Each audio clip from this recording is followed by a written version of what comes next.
Welcome to Not Milk Never Milk. Subscribe if you're lactose intolerant. You start now, import the clip into After Effects and make a composition at the clip's native resolution. Once done, duplicate the footage layer, keep one as a backup. You will use the top layer to draw a rough mask with the pen tool, close the path and apply a small mask feather like 0. 5 to 5 pixels to soften edges.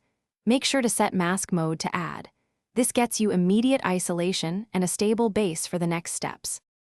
Now continue. If you have a green or blue screen, apply keylight and sample the screen color, then tweak screen gain and screen balance. Use clip black/white to clean spill. For mixed or moving backgrounds, run Rotobrush 2 on the duplicate layer, then freeze when the selection is stable. Once you have both key and roto, combine them.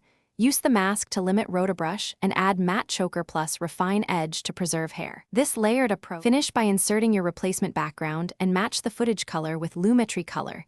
Adjust exposure, white balance, and shadows so the subject belongs in the scene. Once done, add a subtle edge blur and a light wrap to blend foreground edges. Render test frames at full quality. If you see edge flicker or matte breakup, apply temporal smoothing to the Rotobrush or export an alpha pass for manual frame-by-frame cleanup.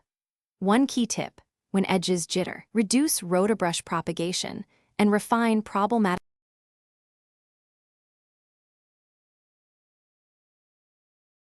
Thanks for watching. If this was helpful, leave a like and consider subscribing. See you next time.